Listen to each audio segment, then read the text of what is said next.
வாழ்க வையகம், வாழ்க வையகம், வாழ்க வளமுடன். கொஞ்சம் சிந்திப்போம், நிறைய சிரிப்போம் என்ற தலைப்பு. உணர்ச்சியே உடலில் உயிர் உராயும் விளைவு. உணர்ச்சி சமநிலையானால் உண்மையில் பேரின்பம். உணர்ச்சி மெல்லியதாக உந்த அதே இன்பமாம்.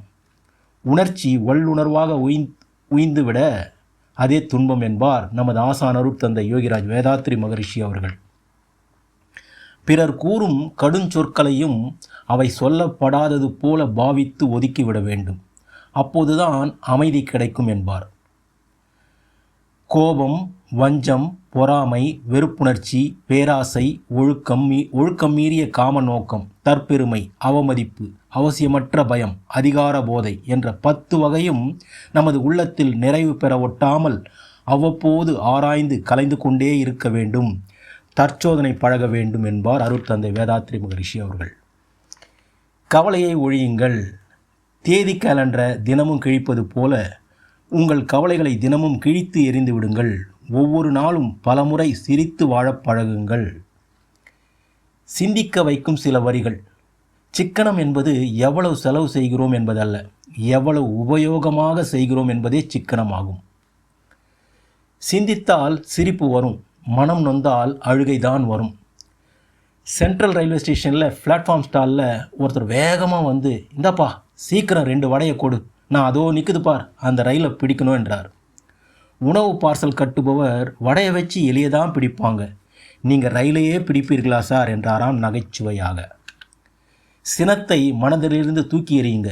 ஒரு நாள் ஆசிரியர் ஒருவர் மாணவர்களை பார்த்து, உங்களுக்கு யார் மீதெல்லாம் கோபம் இருக்கிறதோ, யாரையாவது எப்படியாவது பழி வாங்க வேண்டும் என்ற எண்ணம் இருக்கிறதா என்று கேட்டாராம். மாணவர்கள் எல்லோரும் ஆமாம் சார் என்று கோரஸாக கத்தினார்கள். சரி, ஒவ்வொருத்தரையும் கூப்பிட்டு எத்தனை பேர் மேலே கோபம் இருக்குது என்று கேட்டார். 5, 10 என்று ஆளாளுக்கு அடுக்கி கொண்டே போனாங்களாம். உடனே ஆசிரியர் ஆளுக்கு ஒரு ஜோல்னா பையை கொடுத்தாராம். கிளாஸ் ரூமுக்கு ஒரு பெரிய கூடை நிறைய தக்காளியை வர வச்சார். எத்தனை பேர் மேலே கோபமோ அத்தனை தக்காளிகளை எடுத்துக்கோங்க என்று மாணவர்களிடம் கூறினாராம். ஒவ்வொரு ஸ்டூடெண்ட்டும் வந்து தங்கள் இஷ்டத்துக்கு தக்காளிகளை எடுத்துக்கொண்டாங்களாம். அதை அந்த ஜோல்னா பைக்குள்ளே போட்டு வச்சுருங்க, தூங்கும்போதும் அந்த பை உங்கள் பக்கத்திலேயே இருக்கணும்னு ஒரு கண்டிஷன் போட்டாராம் ஆசிரியர். ஒரு 2 நாள் ஆச்சான். அந்த தக்காளிகள் அழுக ஆரம்பிச்சிச்சு. ஒரு மாதிரி பேட் ஸ்மெல், துர்நாற்றம் வீசவே அந்த பைகளை தூக்கி வீசி விடணும்னு மாணவர்கள் பர்மிஷன் கேட்டாங்களாம் ஆசிரியரை. உங்கள் மனசில் அழுகிய தக்காளியை போல பகை உணர்ச்சியும் பழிவாங்கும் குணமும் அழுகி கொண்டிருக்கிறது, அதையும் சேர்த்து தூக்கி எறியுங்கள் என்றாராம் ஆசிரியர்.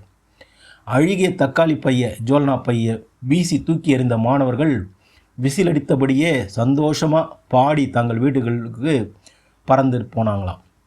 நாமும் நமது மனதிலிருந்து கோபம், பொறாமை, வஞ்சம் எல்லாத்தையும் தூக்கி வீசிடுவோம்.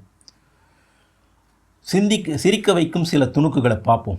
ஒரு நாள் ஆல்ஃபபெட்ஸுக்கு ரன்னிங் ரேஸ் வச்சாங்களாம். எல்லா லெட்டர்ஸும் ஓடி போச்சான், ஆனால் எஸ் மட்டும் நீந்தி போச்சான். ஏன்னா எஸ்ஸுக்கு முன்னாடி 6 இருக்கும் இல்லையா, அதான். பறவைகள் எல்லாம் ஏன் வேறு நாட்டிலிருந்து நம்ம நாட்டுக்கு பறந்து வருது தெரியுமா? நடந்து வந்தால் லேட் ஆகும், அதுதான். ஒருத்தர் மாடிக்கு விக்கு கையில் எடுத்துகிட்டு போனாராம். ஏன்னா அது மொட்டை மாடி, அதுதான். மாடு போல் சின்னதாக இருக்கும், ஆனால் அது மாடு இல்லை. அது என்ன, ஆடா? இல்லை, அது கண்ணுக்குட்டி. கொசு நம்ம வீட்டுக்கு வராமல் இருக்க நாம் என்ன பண்ணணும்? Don't give your address, simple. எல்லா டெஸ்ட்டுக்கும் படிச்சுட்டு போகணும். ஒரே ஒரு டெஸ்ட்டுக்கு மட்டும் போய் படித்தா போதும். அது எந்த டெஸ்ட் தெரியுமா? ஐ டெஸ்ட்டு தான். கொஞ்சம் சிந்திப்போம், நிறைய சிரிப்போம். அப்பா, ஏன் சார் என் பையனை அடிச்சிங்க?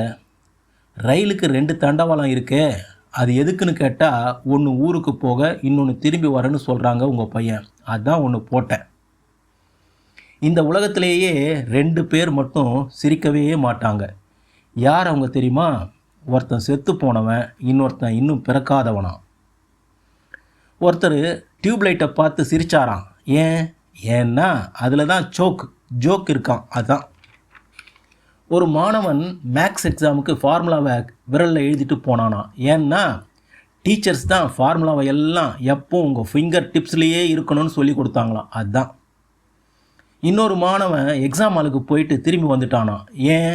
ஏன்னா அது ரிட்டன் எக்ஸாமா. இங்கிலீஷில் அம்மாவை அன்பா மம்முன்னு சொன்னால் பெரியம்மாவை எப்படி சொல்லுவாங்க? மேக்ஸிமம்னு தான். சின்னம்மாவை மினிமம்னு சொல்லுவாங்க. பன்னில் தண்ணீரை ஊற்றி வச்சா என்ன ஆகும்? பன்னீர் ஆகும். செருப்பு வாங்க ஏன் இவ்வளவு நேரம் உனக்கு? கடைக்கடையாக உன் கூட ஏறி இறங்கி என் செருப்பே தேய்ந்துடும் போல இருக்கே என்றான் கணவன்.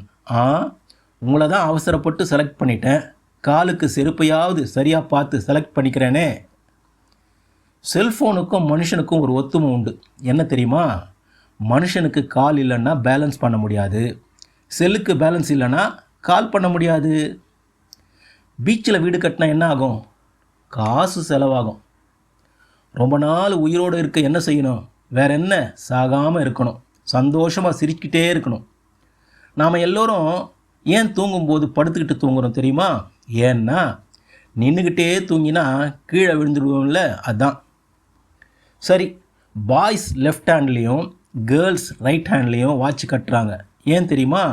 எல்லாம் டைம் பார்க்க தான். ஒரு மாதத்தில் எத்தனை நாள் இருக்குது? 3 நாள் தான் இருக்குது. ஆமாம், 4, 14, 24. சீ வாட்டர் ஏன் உப்பாக இருக்குது தெரியுமா? ஸ்வீட்டாக இருந்தால் மொய்க்கும் இல்லை, அதுதான். ஒருத்தர் பேங்க்கில் பணம் எடுக்க போனாராம். அவருக்கு ஷாக் அடிச்சிடுச்சான். ஏன்னா அது கரண்ட் அக்கௌண்ட்டான். எந்த பழம் நமக்கு எக்ஸ்ட்ராடினரி ரைட்டிங் ஸ்கில்லை கொடுக்கும் தெரியுமா? நாவல் பழம்தான்.